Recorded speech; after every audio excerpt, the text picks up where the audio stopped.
Welcome back to the Getting Grip podcast.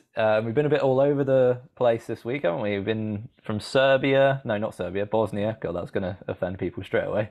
We've Bosnia been from Herzegovina. Bosnia to Germany to Spain and back round again. But yeah, there's been a lot of tournaments going on the last kind of week or so. I don't know what kind of things have stood out for you. Obviously, we had, if I can say it right, Lajovic winning the Banja Luka Open, which is a pretty emotional victory. I think there's a lot of people quite happy for him. I think like one of his Yeah. first titles in maybe like 7 years or something. And then we had Swiatek, winning a tournament again, but she has come back from injury, so then that's good signs for her. And then we've had Rune retaining his title and also Alcaraz retaining his title. Their final titles as teenagers, or final full tournaments as teenagers, which is quite interesting. Mm. Still makes me feel old, that the fact that they're not even 20 yet. But anyway, yeah, what stood out for Yeah. you before we get into the quiz hmm questions? Um, I think a lot of people try and say that the clay swing is often less predictable because there are players that prefer it. But if anything, I think that makes it more predictable because there are players that are actually um, I don't want to say specialists because obviously they do so well on, hard courts. Some do well on the grass as well, etc., etc. Some are just good at like varying their game up. But I think that when you have these people who are known for their clay court game, etc., it actually makes it more predictable. And this is why you're seeing like what did we have this week? We had three title defenses across the men's and women's tours. So yeah, quite nice to see. Um, I think I think it's a testament to I think it's a testament to saying that these people are probably going to be around for a while as well. Like that's consistency is coming back the next year. What was it for Carlos Alcaraz? I think it was his first title defense. I think he like successfully Hmm. defended his title for the first time, which is kind of cool. That's another milestone. He's come back and he's won something twice in a row now, which will probably endlessly keep going forwards. Yeah, it was weird, like that you say that as well. Like both the final of Barcelona and the final of Munich were both the same exact matchups as last year as well. So like that kind of Mm. just testament to. In fact, wasn't Swiatek's final also a rematch of previous year? I think it was as well.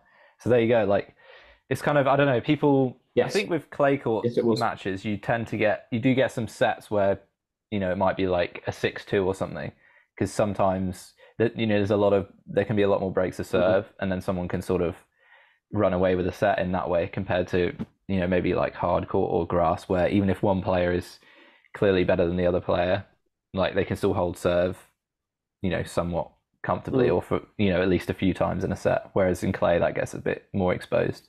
But yeah, anyway, shall we crack on with the questions? Indeed, indeed. Okay, well, so we've got a lot of questions based on all of the different tournaments this week. Obviously, we only get five questions, so I can't really capture the entire breadth of all of these tournaments, all of these players, etc., etc., etc. But I've done a job of trying to make it nice and easy for you. See if we can get that 5 out of 5, huh? Yeah, no. The thing that seems to elude you, well, it's eluded you for over a year, so we'll see. Anyway, question number one. Dusan Lajovic, or Lajovic, or however you'd like to say it, was one of last week's big winners. But what I want to know as a result of that win is how many places in the ATP Tour rankings did he rise because of it?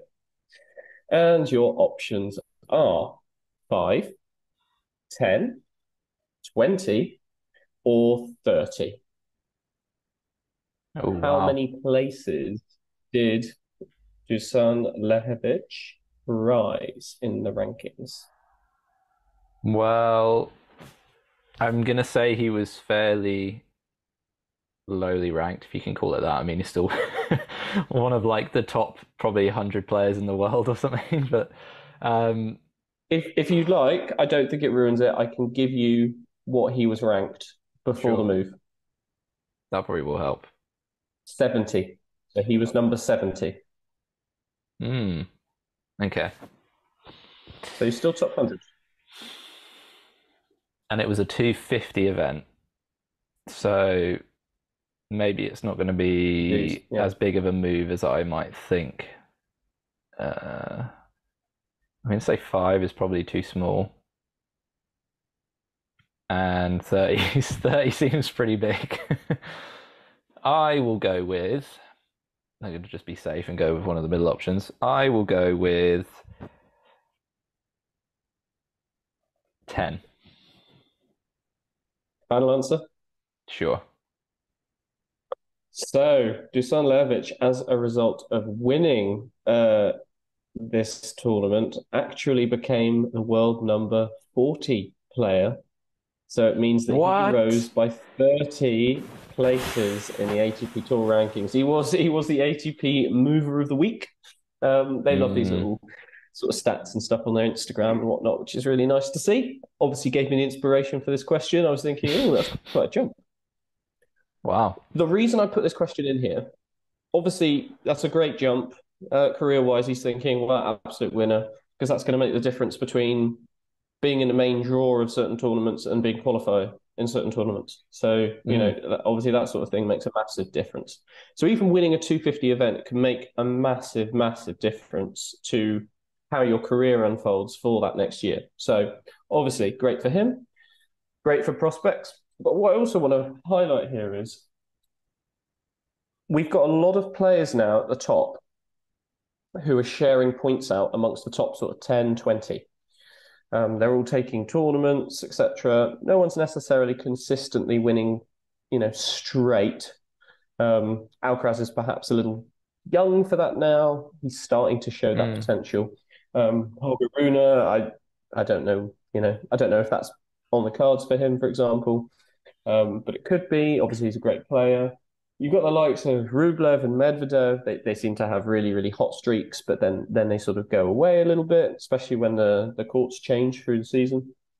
Djokovic as well. I mean, Djokovic might have been on like sort of a winning streak for over a year, or even more if it weren't for the fact that he was held back by the governments of individual countries that the tournament's in.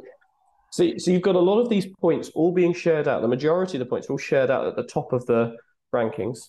So that means that everyone at the bottom of the rankings, or beyond 20, for example, they all actually have quite few points. So 250 makes a massive difference. That's a good point. I also didn't really think about it's always in relation to the previous year as well, because they always talk about defending points, Mm, right? So I'm not sure how he did yeah, last year, yeah, whether he was in the tournament, how far he got in the tournament, but I'd imagine if he's moved up that far, then he probably didn't do like that well maybe in the equivalent tournament last year. Although that this was no, the first year that they made it a ATP 250 event, right? It's been a challenger up until yeah. now. So I'm not sure I how that think works I think out. he won it 4 years ago, actually. I think he won Mm. it maybe 4 years ago, when it was a challenger event. Yeah, so but I don't know, like yeah, because it wasn't an ATP 250 last year, how they kind of work out those Yeah, points. But yeah, obviously, he didn't have to defend many for the fact that he's moved up so no, much. So yeah, wow, there no. you go. It does make a big difference if you can scrounge one of these 250 events, away from some of these other Easy, bigger right? players. Just snatch it away from them. Yeah, yeah, yeah. Well, he did very well. He beat Djokovic and Rublev on the way to that final, or on the way to that title even because Yeah, Rublev was in the final. So, that it does make a massive difference. So when you're beating a couple of the world's best players. Anyway, there you question go. number two. So 0 out of 1, no 5 out of 5 this week. We'd have The to mention streak that. continues. That's all right. Anyway, question number two. So Jamie Murray and Michael Venus also won their doubles trophy. Now that's great. Jamie's back on the scoreboard for winning titles. What I want to know is what title number is it for the pair? So not for Jamie on his own, but as a pair. And your options are 1, 2, 5, or 10. You said this was going to be easy. Yeah. I haven't been following Jamie Murray that closely. I mean, I feel like I haven't seen him or heard of him play with this other guy very often. So Michael that leads me Venus, yeah. to initially think towards the lower end. So one or two. I think I'll lean towards that end. But other than that, I don't really have a lot to go on. I'll go with the low end. I'll go with one. Going with one. Yeah, I'll go with that one. Final answer? You're gonna say it's like 10 now, aren't you? And then make me look like a right idiot. Yeah, Yes. to be honest, I could screw you up one week, say the questions are easy, and just put all of the answers as either the first one or the last one every time, because you'll always go for that middle. Yeah. Unfortunately, you need to get a grip because the answer is two. They managed to win two. This is their second title Wow. together. So obviously putting it together a little bit more. Jamie always manages to find a partner where he can dominate. I mean, obviously for a while he was the world's best doubles player. I still don't quite know how they calculate that. Where, you've got, obviously it makes sense to have a pair drawn as number one, but having one person as the world's best doubles player is a little bit subjective in my head. But yeah, Two. Wow. What about the Bryan brothers though? They must have been up there as well, like around that time. I don't know when they yeah. retired exactly, but yeah, I always find it. I don't know how they decide like seedings and stuff because if you haven't played together with someone that often, Mm. how do you then sort of determine who's the top seeds and top 10 seeds for these tournaments? I think there's some sort of weird calculation that they do, based on the ranking points that each doubles player has in the pair, and then Oh they yeah, sort of, I think they combine them and yeah. Okay, somehow, maybe it's not that yeah, complicated then, really. yeah. You just add Probably two just numbers combining them and together. dividing it by two. Yeah, well, all that. Yeah, yeah, exactly. So There yeah, we it could go. just be that. Mystery solved. There we go. There we go. From a bioinformatician statistics person, and also from an ex-maths teacher, you've got maths. Yeah. You're welcome, guys. Yeah. The highest quality. Anyway, so 0 out of 2. It's off to a flying Wow. start then this week. So this next question I quite like. So it's a little bit of a shout out to the sponsors. Sponsors of tournaments. Tournaments wouldn't happen without sponsors. It's not us flagging that we'd like some sponsors at all, But we would. but get in contact if you're interested. Yeah, yeah, exactly. Anyway, this week, two male players and a female player successfully defended their titles. All three had cars on display next to the final match court. I want to know which car brands were on display at these three tournaments next to the court. And your four options of three options are number one, BMW, Porsche, and Cupra. Number two, Seat, Porsche, and VW. Number three, Seat, Audi, and BMW. And number four, VW, Rolls-Royce, and BMW. Oh, there's a lot of W's in there. So which cars were on display? I know, right? Well, I know It's two a of bargain them. in there.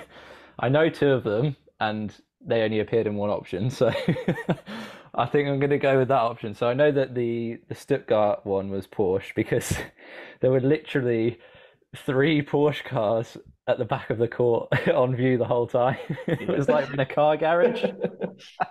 People Yeah. just playing tennis in a car garage. Yeah. And then BMW is the Munich one.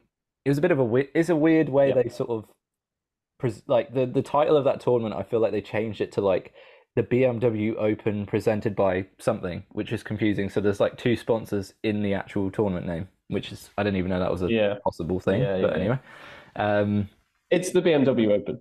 yeah, which is a sponsor. But anyway, and then Mhm. so I don't know what the other one was, but I think it was the first option where was it Cupra or something?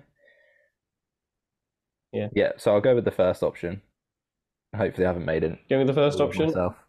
Yeah. Well, congratulations. You've got your first answer right this week. So you're not going to get a big fat bagel. Yes, it was indeed BMW, Porsche, and Cupra that were on display. I don't know if you ever watch any of these tournament finals towards the end and after the match. They always do a little spin with the winner in the car sometimes on the court. Swiatek last year when she won in Stuttgart, obviously with the Porsche car, she didn't have a driver's license, so she very shyly sort of like slowly drove out onto the court. And didn't look very comfortable. This year, she's like, "Bam, bam." She's got a Doing donuts on the clay. Yeah. Well, no, she did. She did like a big turn, and I was just like, as she started to turn the wheel, I was thinking, "Oh God, this is going to turn into a donut, isn't it?"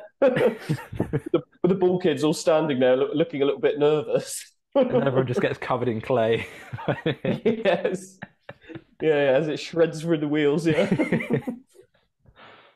yeah. Obviously, like it's quite interesting that we have that very obvious comparison of the car sponsors and the cars on a court all in the same week, because it's not. I don't think it's that common that the cars are presented next to the court, and I don't know if there are different tournaments have different rules over like how the sponsors work and advertising and stuff like that. But no, very interesting, and yeah, definitely makes me want a new car. That's all I took from it. I don't really care who won the tournament. Just want a new car, thanks. Yeah, A new Porsche would be yeah, nice. and also but that's also another thing. Like these players, they'll win a tournament, right? If they've got a sponsor of that tournament, they get stuff from the sponsors of said tournament. So it's not just the prize money that they get. It's not just the tournament trophy that they get. Like Swiatek's now got two Porsche cars from winning it last year and this year.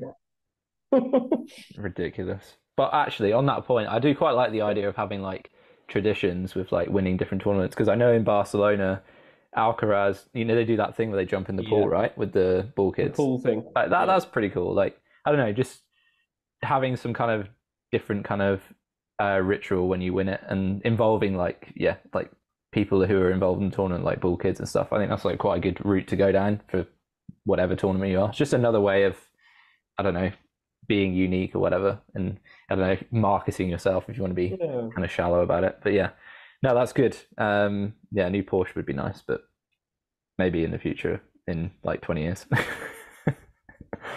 I don't know. Unless we get some nice sponsors. Yeah, Porsche. First sponsor, Porsche. If only. If only. Anyway, so you got 1 out of 3. Question number 4. Swiatek reached the final following a retirement from Ons Jabeur in the semis. Bit sad. She's just come back from injury, had a good little run on Jabeur, but unfortunately she is injured again. Hopefully she gets over it quickly. What I want to know is how many games did they play in that semi-final before Ons Jabeur had to retire? And your options are 3, 6, 9, and 12. And if you didn't catch that, it was 3, 6, 9, and 12. Ah, the good old 3 times table. Yep. I think it was done. Oh, this is tricky. I think it was done in the first set. I'm gonna nail my colours to that mast, if that's even a saying. So if it was done in the first set, then it's gonna be the lower end again. I'm gonna Is that a say saying? I don't know if it is. It is. I think it is. You'd sold me on it. When you said it, you'd sold me on it. Now I don't know. Well, the comments can let us know. I'm going to stick with the lower end. I'm going to go with 3 love. Or 3 games, not 3 love. Was it 3 love? Who knows? Well, you've got your answer right. It was 3. Yeah. And it was 3 love. Oh. It was both. And you successfully no one nailed their colours to the mast. mast either. I feel like that's not a saying. I'll tell you what, I was actually at a conference a few weeks back, and a woman, as she was saying her speech, presenting, she said the word "and nextly," and she stopped, like she was continuing fine, and she stopped halfway through and just went, "That's not a word. Nextly is not a word." Anyway, And everyone was sitting there just like, no, I thought it was. What? So yeah, if you say something convincingly, it's fine. You say it with commitment, yeah. The people will believe you. People just Yeah, zone exactly. out, don't they? Yeah. Yeah. It goes to show how many people are really listening. Mm. Anyway, questions are now at 2 out of 4. So you could get 50, you could get over 50% here. You could scrape back the win. Wow. Question again is about Stuttgart. So Swiatek obviously won in Stuttgart, beating second ranked Sabalenka. What I want to know is how many more points does Swiatek have in the WTA ranking Mm. than Sabalenka? So how many points makes up the difference between number one, occupied by Swiatek, and number two, occupied by Sabalenka? And your four options are 1,032, option number two, 2,032, option number three, 2,064, and option number four, 3,000. Well, the middle two are quite specific, so it makes me think it's one of those two. Are you trying to give me a hint here? No, I'm just singing Year 3000 by Busters. Oh, okay. Well, it's not 3,000, so you can stop doing that. You can stop having fun right now. Enough of that. Yes, Mr. Ben. What? Um, I'm not a teacher anymore. We know that. That ship has sailed. I'm going to go with. Ooh, what were the middle two options again? 2032 or 2064? Toss a coin, really. Uh, I'll go with the second one. 2000 and was it 60 something? 2064. Sure, we'll go with that one. Correct. Well done. Yes, it is indeed 2064. Yes, 2064 points is all that separates. I say all that separates Oh, is the amount that separates Swiatek from Sabalenka. I think she's studying the ship quite a bit now in terms of being number one and dominating and keeping ahead of her competitors. You could say that that's basically it's a Grand Slam, isn't it? That's an entire Grand Slam win in terms of difference. So yeah, good to see. mm. Yeah, you're right. Yeah, and the fact that she's been injured a couple of times as well, and she still managed to sort of Yep. maintain that gap. But I guess other players do get injured as well. But yeah, I mean Sabalenka's Was I've looked at the rankings here. Sabalenka's second, Pegula's third, Jabeur is fourth, and Garcia is fifth. So Yep. we talked about like a big three, but Mm. Rybakina is not there, is she? So which is interesting because we did sort of talk about before her needing to kind of put together a consistent run of tournaments, like deep runs in tournaments. So I'm not sure what's going on there. I don't know if she's injured as well, or maybe she's just not entered as many tournaments, or she's getting knocked out early. But we can't really talk about it as a big three, can we? If there's only two of them there. So Yep. yeah, I think Swiatek's she's got the number one spot pretty much on lock. I'd be surprised if she doesn't end the year as number one again. Like it would take like a a major injury or loss of form, which I just don't see happening. But when it comes to the Grand Slams, as we've said before, there is a little bit of vulnerability there. Like the likes of Sabalenka, Pegula, Rybakina, they're all players that can step up on those big occasions. So at least we have that to look forward to, that there's not quite so predictable in those bigger tournaments.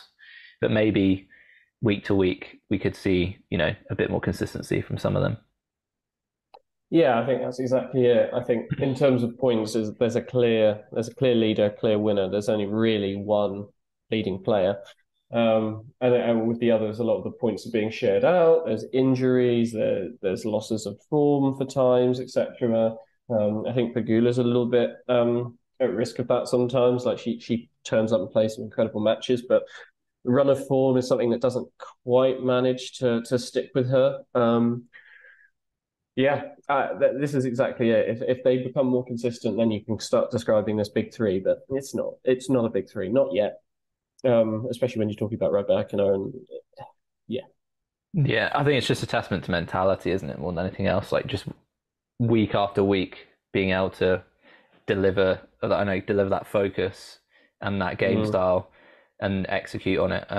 Well, as we saw in like Breakpoint, like the difficulties that the toll that being on the tour can take on people, like you maybe don't realize. Like you think, oh yeah, they got a nice life traveling around to all these tournaments and stuff, but it's pretty brutal. Like you go straight from one tournament, travel thousands of miles straight into the next one like a couple of days later, and you got to deliver again in front of all the cameras, all the eyes. So that's like the next level, I think, for some of these players to try and get to be able to do that. Whereas Swiatek is just unbelievable, really. And she's still only like 20. Is she like 22 or something? She's still like very young.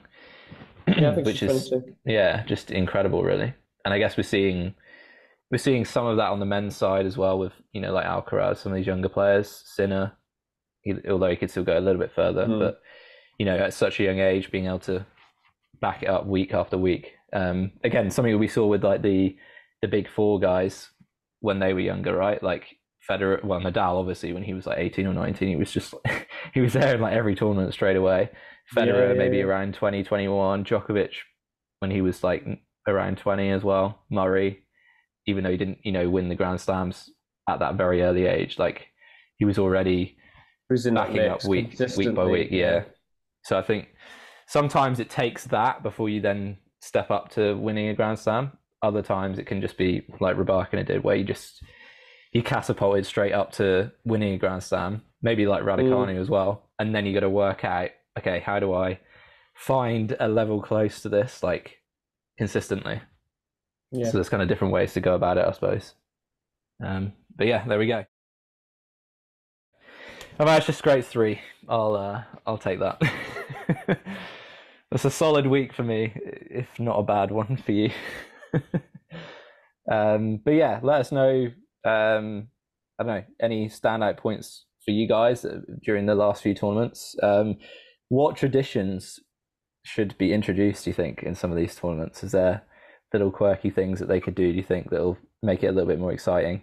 And yeah, obviously if you enjoyed it, give us a follow on the different podcast platforms and on YouTube. Like it, share it around, subscribe, all that good stuff, and we will see you in the next one.